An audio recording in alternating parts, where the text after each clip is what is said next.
तो last class में हम लोगों ने मैग्नेटिक फील्ड निकाला था due to infinitely long sheet of current. तो इसमें सबसे पहले हमको ये समझना था कि शीट ऑफ करंट हम किसको बोल रहे हैं। तो sheet of current infinitely long sheet of current समझने के लिए ऐसे समझो कि बहुत सारे वायर्स को, जैसे ये सामने तुम्हारे कॉपी है, स्क्रीन है, इसमें ये जो लाइंस बनी हुई हैं, इमेजिन करो कि ये जो लाइंस हैं ये हर एक लाइन में करंट आई फ्लो कर रहा है। यानी कि कई सारे इनफाइनाइट वायर्स को हमने एक ही प्लेन में बिछा दिया है और सभी में करंट सेम डायरेक्शन में है। तो वो जो करंट का डायरेक्शन है वो हम ये क्रॉस से रिप्रेजेंट कर रहे हैं। यानी हम लोगों ने जो अपने कॉपी के प्लेन में बनाया वो शीट का क्रॉस सेक्शन है। ये शीट की विड्थ हो गई जो बीच में दिखाई दे रही है, इतना ये विड्थ ऑफ शीट हो गई। तो एक तरह से ये हर एक जो एलिमेंट बनेगा ये एक वायर बनेगा इनफाइनाइटली लॉन्ग। तो एक जनरल एलिमेंट का मैग्नेटिक फील्ड डीबी लिखा, और फिर हम लोगों ने देखा कि जब हम सारे एलिमेंट्स लेंगे, मतलब जैसे यहाँ एलिमेंट लिया है वैसे अगर यहाँ एलिमेंट लेंगे तो उसका डीबी इधर आएगा। तो जब हम सभी का रिजल्टेंट निकालेंगे तो रिजल्टेंट इस तरफ आएगा, यानी जब इंटीग्रेट करेंगे तो डीबी कॉस थीटा आएगा। ठीक है। इवन अगर तुम by mistake dB sine theta भी कैलकुलेट करते हो कि डीबी साइन थीटा कैलकुलेट करके देखते हैं क्या आएगा, तो जब तुम उसको इंटीग्रेट करोगे ना इन्फिनिट -π/2 से +π/2, तो उस केस में तुम देखोगे तो वैल्यू अपने आप ही जीरो आ जाएगी। मतलब केवल उसका एक्स डायरेक्शन वाला कंपोनेंट बचेगा। तो ये इस फॉर्मूले में खास बात है कि ये जो फॉर्मूला निकल के आया है मैग्नेटिक फील्ड का, ये यूनिफॉर्म निकल के आया है। ठीक उसी तरह से जैसे इलेक्ट्रोस्टैटिक्स में इनफाइनाइटली लॉन्ग शीट थी अगर सिग्मा से चार्ज्ड, तो उसका electric field sigma upon 2 epsilon not था। ठीक है ना, वैसा ही रिजल्ट है।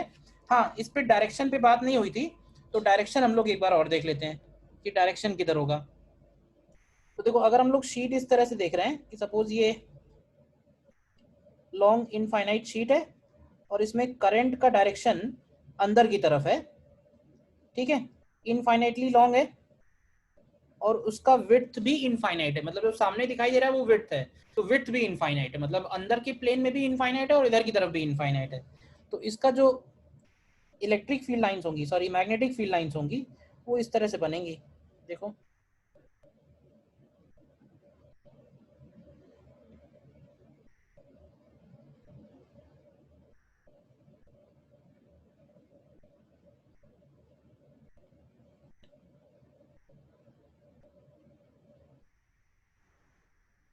क्योंकि ये मैग्नेटिक फील्ड जो है वो यूनिफॉर्म है, तो यूनिफॉर्म मैग्नेटिक फील्ड लाइंस होंगी। अब बात आती है कि इन मैग्नेटिक फील्ड लाइंस का डायरेक्शन कैसे बनाएंगे। तो डायरेक्शन बनाने के लिए फिर से right hand thumb rule use करेंगे, समझना।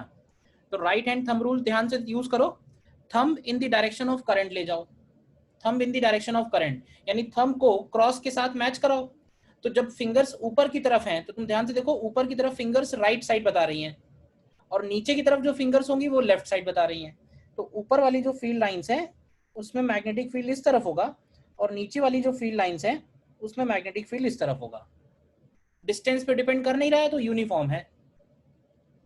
तो एक केस ये हो जाएगा और एक केस ये हो जाएगा जब उसमें करंट का डायरेक्शन हम चेंज कर देंगे।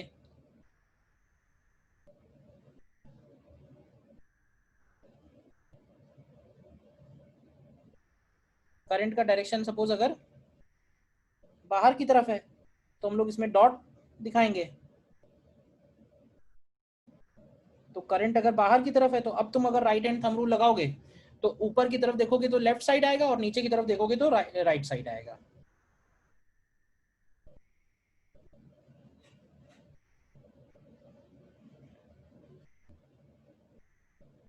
ठीक है। अब अच्छा, इसमें ये बताओ, इसमें एक चीज ये तो नहीं लग रहा है कि जो फील्ड लाइन है ये ओपन कैसे हो गई। फील्ड लाइंस को तो हमेशा क्लोज लूप होना चाहिए। Yes sir. तो कैसे है, फील्ड लाइंस तो हमेशा क्लोज लूप के फॉर्म में होनी चाहिए, तो ये ओपन लाइंस कैसे हैं। इन्फिनिटी पे मीट कर क्लोज होंगे। हाँ, इन्फिनिटी पे जाके, मतलब ये शीट जहां भी खत्म होगी ना वहां पे ये टर्न लेके इसकी ये वाली लाइन में आ जाएंगी। एक्चुअली फील्ड लाइन ऐसी होगी, इन्फिनिटी पे जाके वो टर्न लेगी, कहीं ना कहीं तो वो खत्म हो ही रही है ना शीट।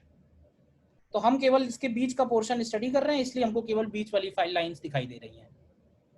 जहां पे वो शीट एंड होगी वहां पे वो टर्न लेंगी।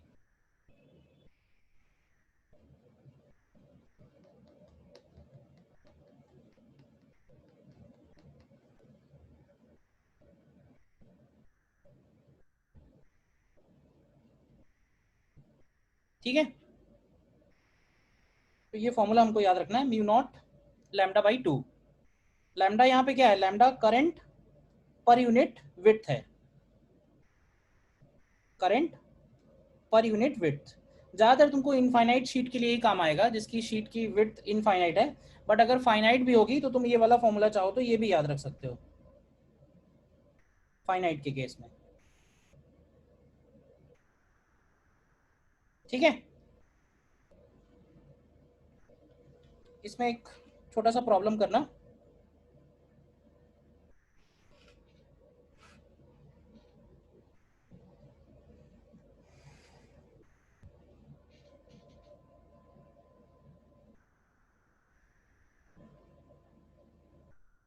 an infinitely long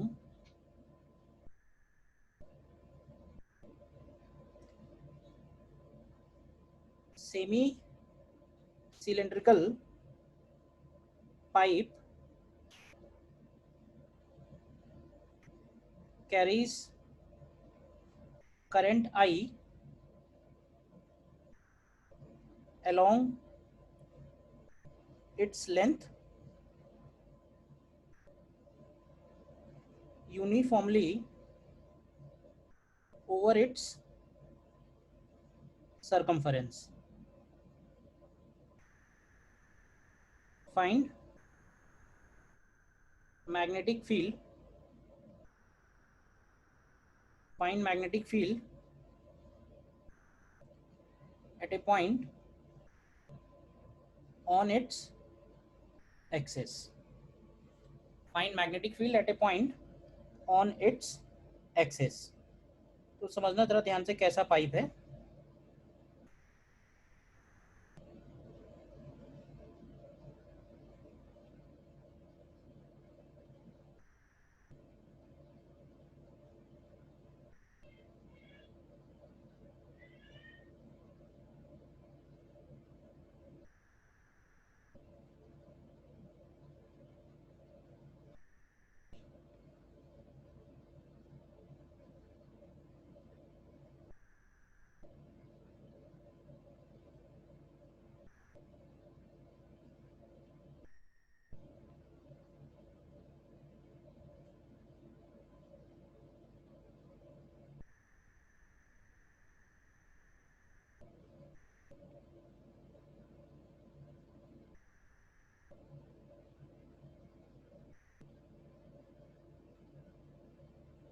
इस तरह से है ये पाइप, ठीक है।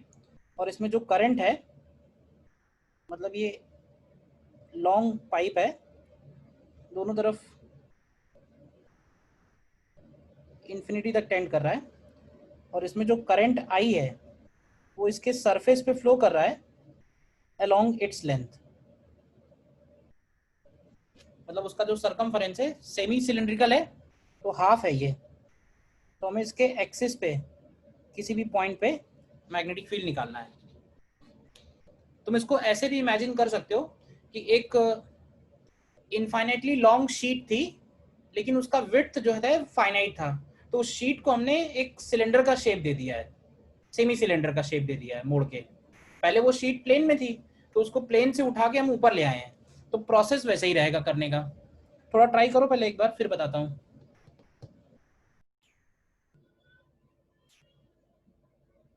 देखो इसमें ये जो मैंने बनाया ये क्रॉस सेक्शन हो गया एक तरह से, ठीक है। और करंट जो है वो इसके सरकमफेरेंस पे डिस्ट्रीब्यूटेड है, तो अगर हम उसका लैम्डा निकालना चाहें तो लैम्डा का वैल्यू हम लोग आई अपॉन पाई आर लिख सकते हैं। आर उसका रेडियस हो गया, ठीक है।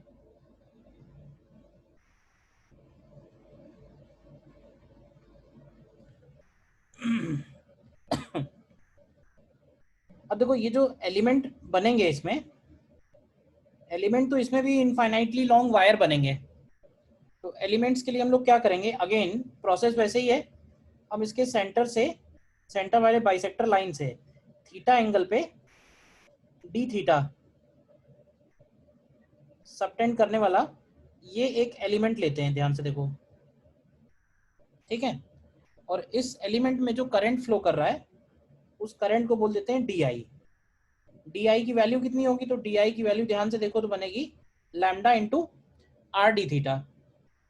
तो आ जाएगा ये लैम्डा की वैल्यू रख देंगे अगर, तो ये हो जाएगा I into d theta upon pi. एक तरह से जो आई करंट है वो पाई एंगल में डिस्ट्रीब्यूटेड है, तो डी थीटा में कितनी करंट है? तो I into d theta upon पाई।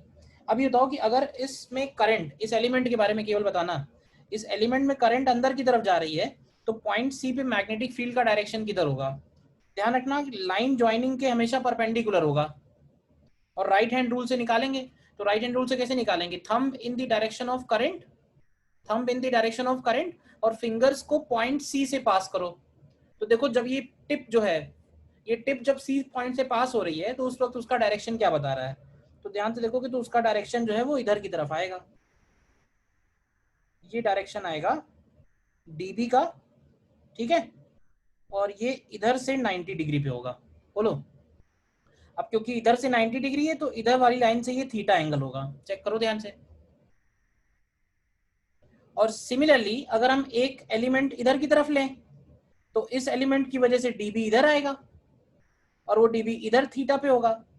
तो अगेन जब हम दोनों तरफ के एलिमेंट्स को ऐड अप करेंगे तो कौन से कंपोनेंट यहाँ पे ऐड होते हुए नजर आ रहे हैं? ध्यान से देखो तो यहाँ पे भी तुम देखोगे तो डीबी कॉस थीटा ऐड होते हुए नजर आएंगे तुम्हें, ठीक है ना। तो बाकी प्रोसेस फिर से वैसे ही हो गया।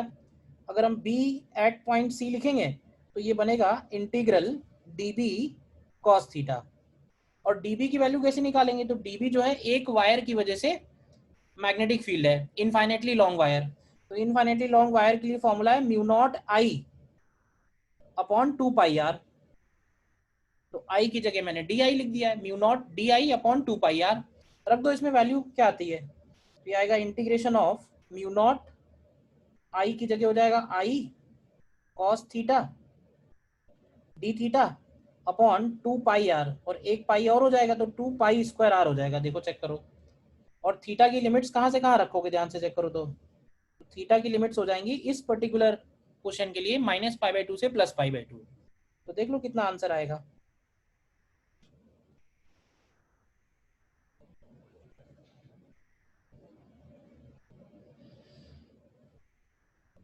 कितना आ रहा है? Mu naught I upon pi square R. देखो चेक करो। Yes sir, yes sir. ठीक है ना। और डायरेक्शन किधर है इसका, ये तो क्लियर है। डायरेक्शन जो है वो जैसे इस तरह से रखा हुआ है तो मैग्नेटिक फील्ड का डायरेक्शन इधर की तरफ आ रहा है। ये इसका रिजल्टेंट मैग्नेटिक फील्ड आ रहा है एक्सिस पे, एक्सिस पे किसी भी जगह पूरे पाइप में।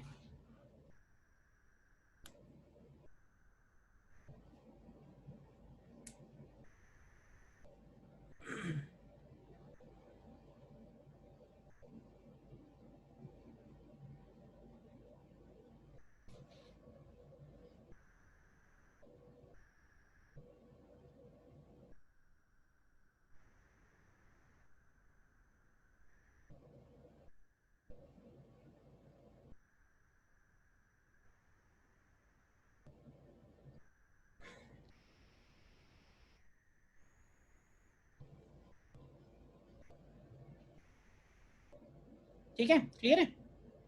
Yes sir. यस हो गया इनफाइनेटली लॉन्ग शीट।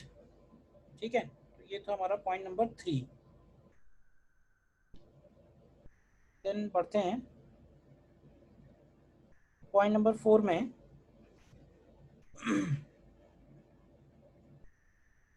इसमें लिखे हेडिंग पड़ेगा magnetic field due to long solenoid on its axis. Magnetic field due to a long solenoid on its axis. ठीक है, तो सोलेनॉइड हम किसको बोल रहे हैं? ये है सोलेनॉइड। ठीक है, सोलेनॉइड बेसिकली क्या है कि एक कई सारे करंट कैरिंग कॉइल्स को कोएक्सियल कॉइल्स को अगर हम थोड़े थोड़े डिस्टेंस पे सेपरेट कर दें, इसी को हम लोग एक दूसरा नाम इलेक्ट्रोमैग्नेट भी बोलते हैं। This is also known as electromagnet, ठीक है ना, या फिर आर्टिफिशियल मैग्नेट। तो होता क्या है कि इस कॉइल का जो मैग्नेटिक फील्ड है, इस कॉइल का मैग्नेटिक फील्ड बिल्कुल एक बार मैग्नेट के मैग्नेटिक फील्ड जैसा है। इसी को हम लोग सोलेनॉइड बोल रहे हैं, कॉइल से मिलके बना है, कई सारे कॉइल्स हैं एक तरह से देखो तो। अब वो है कि पूरे राउंड बाय राउंड हमने पूरा अरेंज किया हुआ है, इसलिए ऐसा लग रहा है। तो इस केस में क्या क्या चीजें डिफाइन होती हैं, सबसे पहले तो डिफाइन होता है यहाँ पे एन। एन हम लोग बोलते हैं, N is called number of turns, number of turns per unit length, number of turns per unit length. अब देखो अगर इसके एक्सिस पे हमको किसी भी पॉइंट पे मैग्नेटिक फील्ड निकालना है, तो एक तरह से हमें कॉइल्स के लिए ही इंटीग्रेट करना पड़ेगा। देखो ध्यान से कैसे करेंगे। तो मान लेते हैं कि ये एक एंड है और ये एक एंड है, ध्यान से देखो, और ये इसका एक्सिस हो गया।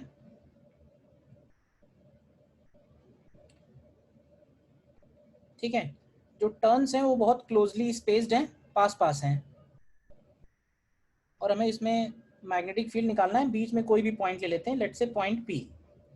रेडियस इसका हम लोग ले लेते हैं सपोज आर, और करंट हर एक टर्न में कितना है, हर एक टर्न में करंट आई है। तो देखो अगर हमें पी पॉइंट पे निकालना है तो अब क्या करेंगे, चलेंगे वैसे ही जैसे अभी तक चलते आ रहे थे, कि जो परपेंडिकुलर है, परपेंडिकुलर से हम थीटा एंगल पे, ध्यान से देखना, परपेंडिकुलर से थीटा एंगल पे डी थीटा सबटेंड करने वाला एक एलिमेंट लेंगे। लेकिन ध्यान रखना कि ये जो एलिमेंट आएगा थीटा एंगल पे डी थीटा वाला, ये जो एलिमेंट आएगा, ये एलिमेंट क्या निकल के आएगा, ये हम पूरा एलिमेंट ले रहे हैं नीचे तक, तो ये पूरा पूरा क्या एक रिंग निकल के आएगी ना, पूरी की पूरी, ये पूरी की पूरी एक रिंग निकल के आएगी।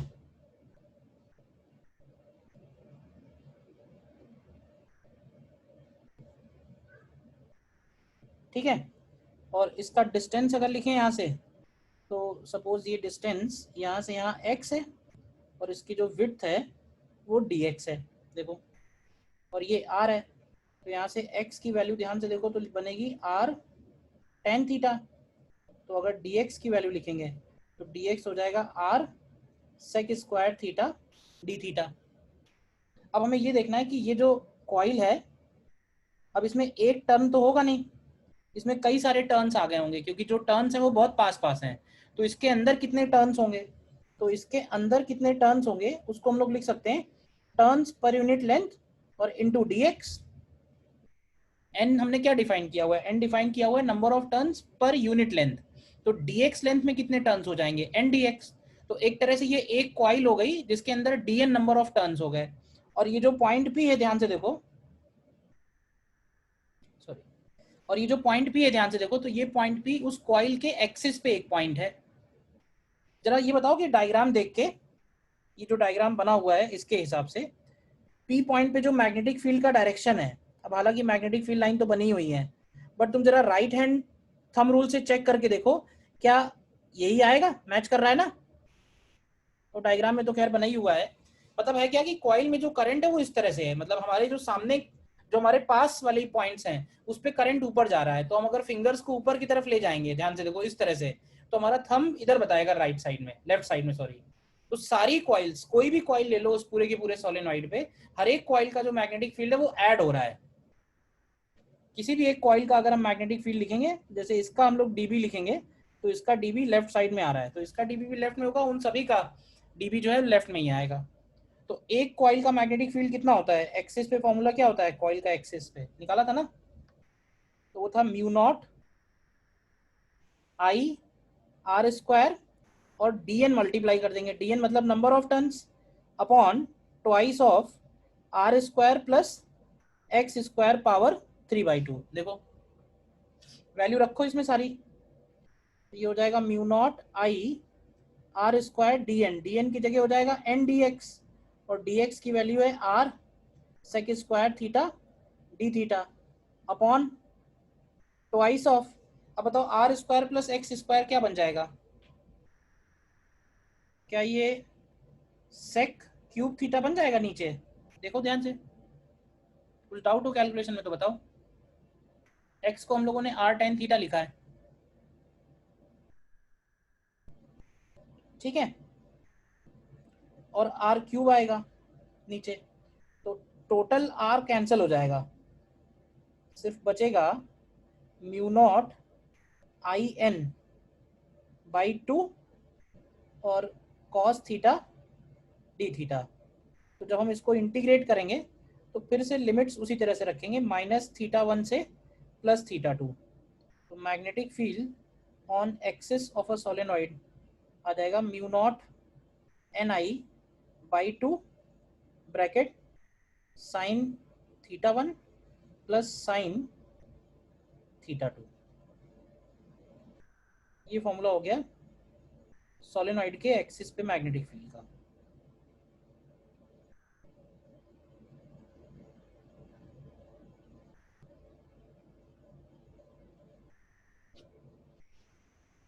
देखो ध्यान से, थीटा 1 थीटा 2 क्या बनेंगे? क्लियर है? डायग्राम बना के बताऊं?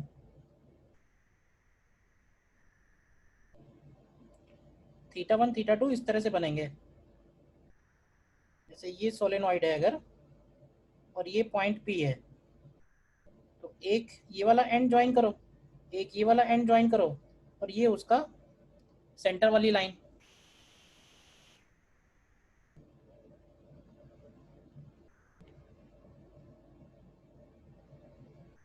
तो इधर वाला एंगल थीटा 1 है, इधर वाला एंगल थीटा 2 है।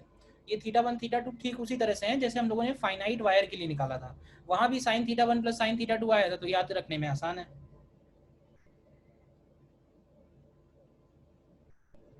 Yes, sir. Yes. ठीक है ना? इसका प्रूफ शायद है बोर्ड में, तो इम्पोर्टेंट है ये।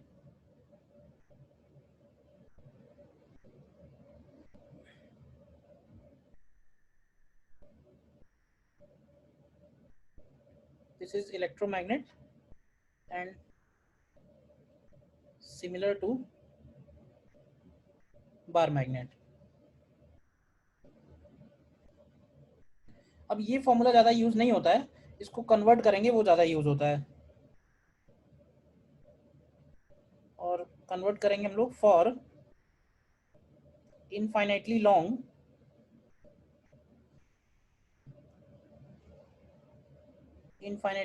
Long solenoid. ठीक है, तो उसके अगर हम लोग सेंटर पे निकालें एट सेंटर, तो कई बार ये भी होता है कि जो उसका रेडियस है वो लेंथ ऑफ सोलेनॉइड से बहुत छोटा है। अब ऐसे इमेजिन करो कि जो रेडियस है मान लो वो मिलीमीटर में दी हुई है, और जो लेंथ दी हुई है वो 100 सेंटीमीटर उस तरह से दी हुई है, तो उस सोलेनॉइड को हम लोग इनफाइनाइट सोलेनॉइड की तरह एज्यूम कर सकते हैं। कई सारे केस ऐसे होते हैं जिसमें लेंथ ऑफ सोलेनॉइड हमको दिया रहता है, बट वो लेंथ और रेडियस का जो रेशियो है वो थोड़ा ज़्यादा रहेगा, जिसकी वजह से उसको हम इनफाइनाइट की तरह ट्रीट कर लेंगे। मतलब एंगल नहीं निकालने बैठेंगे कि वो 80 डिग्री बन रहा है 85 डिग्री बन रहा है, उसको 90 ही ले लेना है। तो सेंटर पे अगर हम निकाल रहे हैं इस केस में, तो क्या इस केस में बोल सकते हैं कि थीटा 1 और थीटा 2 दोनों 90 डिग्री होंगे? तो उस केस में magnetic field at centre of a long solenoid का फॉर्मूला आ जाएगा म्यू नॉट एन आई। तो ये फॉर्मूला ज़्यादा पॉपुलर है, ज़्यादा यूज होगा। ठीक है ना? और अगर हमें निकालना हो at one end of solenoid, one end का मतलब ये है कि किसी एक पॉइंट पे पहुंच गए, तो किसी एक एंड पे अगर पहुंच गए तो थीटा 1 0 हो जाएगा और थीटा 2 90 हो जाएगा।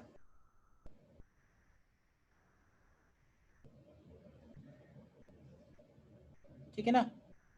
एंड ऑन पोजीशन पे अगर पूछेगा तो हो जाएगा mu naught n I by 2। And on वाला भी उतना इंपॉर्टेंट नहीं है, सेंटर वाला ही सबसे ज़्यादा इंपॉर्टेंट है।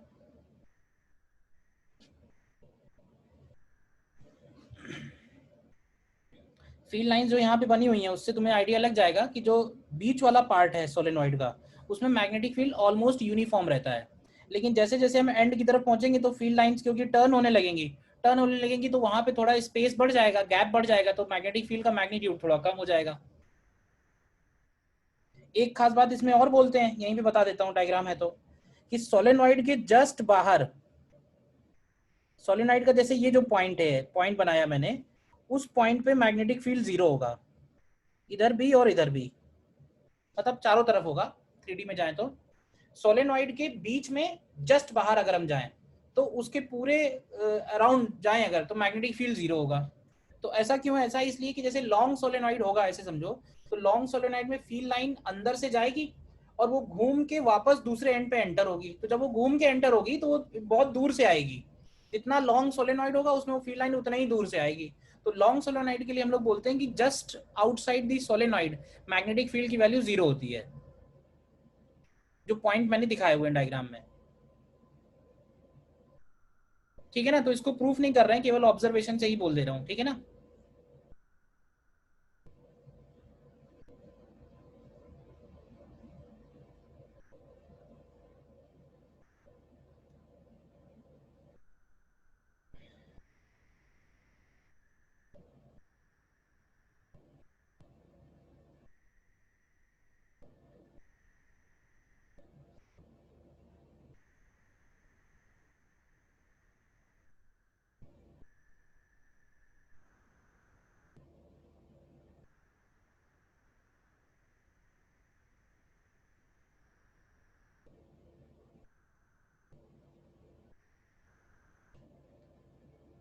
ठीक है, तो calculation of magnetic field using Biot Savart law में इतना ही है। मतलब बायोट सावर्ट लॉ में पढ़ने वाली सारी बातें हो चुकी हैं। मैग्नेटिक फील्ड का कैलकुलेशन हम लोग दो मेथड से देखेंगे, एक बायोट सावर्ट लॉ और एक एम्पियर्स लॉ। जैसे वहां पे देखा था Coulomb's law and Gauss law. तो using Biot Savart law mostly जो इंटीग्रेशन वाले फॉर्म है वो सारे के सारे इसमें कवर हो जाएंगे। तो कौन कौन से पढ़े एक बार ध्यान से देख लो, बहुत ज़्यादा नहीं है। स्ट्रेट, इनफाइनाइट वायर, इनफाइनाइट हो या फाइनाइट हो, ड्यू टू स्ट्रेट वायर मालूम है, कॉइल सर्कुलर कॉइल की वजह से मालूम है, सर्कुलर कॉइल के सेंटर पे मालूम है और सर्कुलर कॉइल के एक्सिस पे मालूम है। फिर हम लोगों ने निकाला इनफाइनाइट शीट ऑफ करंट की वजह से मैग्नेटिक फील्ड, तो उसका मैग्नेटिक फील्ड यूनिफॉर्म आया था म्यू नॉट लैम्डा बाई 2। और एक ये आज निकाला है सोलेनॉइड, लॉन्ग सोलेनॉइड की वजह से सेंटर पे क्या मैग्नेटिक फील्ड होगा। एन का खास ध्यान रखना कि एन क्या है, एन जो है वो टोटल नंबर ऑफ टर्न्स नहीं है। तो अगर क्वेश्चन में टोटल नंबर ऑफ टर्न्स दिया होगा तो तुम्हें उसको अपने एन में कन्वर्ट करने के लिए लेंथ से डिवाइड करना होगा। बस यही छोटी छोटी खास बातें हैं जो ध्यान रखनी है। तो इसमें क्वेश्चंस एक दो और देख लेते हैं, बाकी थ्योरी में इसमें और कुछ नहीं है बताने के लिए। एक क्वेश्चन तो ये देखो, एक क्वेश्चन तो ये है, देखो ध्यान से, करो ट्राई।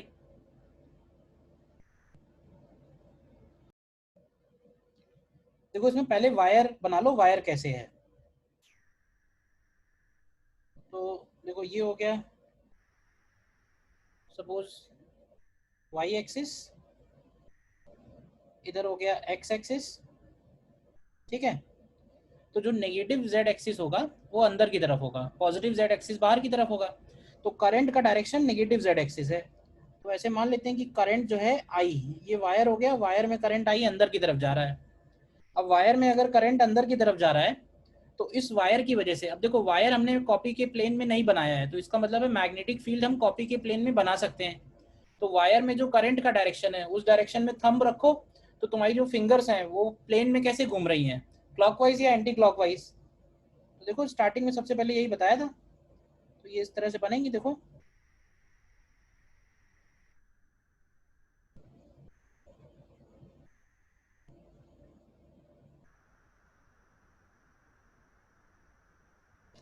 तो ये जो मैंने सर्कल बनाए हुए हैं ये बेसिकली मैग्नेटिक फील्ड लाइंस हो गई, इसकी वजह से ये मैग्नेटिक फील्ड लाइंस हो गई, ठीक है। अब अगर हमें किसी भी पॉइंट पे, कोई भी जनरल पॉइंट अगर हम ले लें और उस पॉइंट पे मैग्नेटिक फील्ड निकालना है, तो लेट से वो जनरल पॉइंट ये है point P which is x comma Y. तो बताओगे कि x कॉमा वाई पे मैग्नेटिक फील्ड का डायरेक्शन क्या होगा। तो x कॉमा वाई पे मैग्नेटिक फील्ड का डायरेक्शन इस फील्ड लाइन के टेंजेंट के डायरेक्शन में होगा। ये रहा मैग्नेटिक फील्ड। देखो अगर हम ये वाला एंगल थीटा लें, ध्यान से चेक करो, तो ये वाला एंगल थीटा बनेगा। क्यों भाई, बनेगा ना। और Yes, sir. अगर ये यस कोऑर्डिनेट x, y है, तो इसका डिस्टेंस ले लेते हैं r। तो r को हम लोग लिखेंगे under root of X square plus Y square.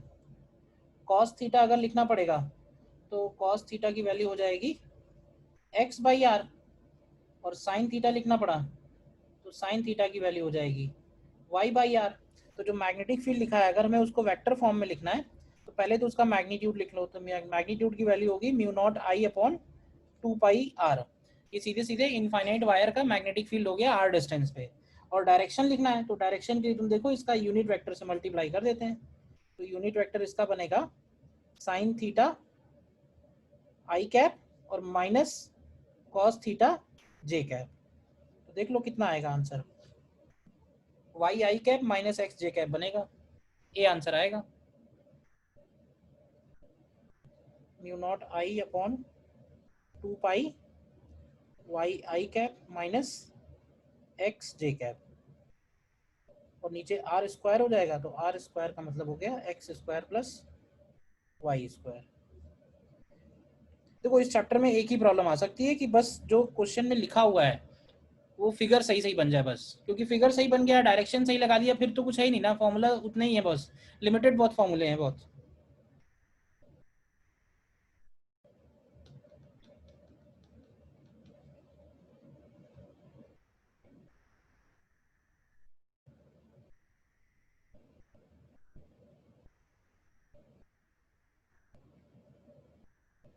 Clear है क्वेश्चन ये? Yes, sir.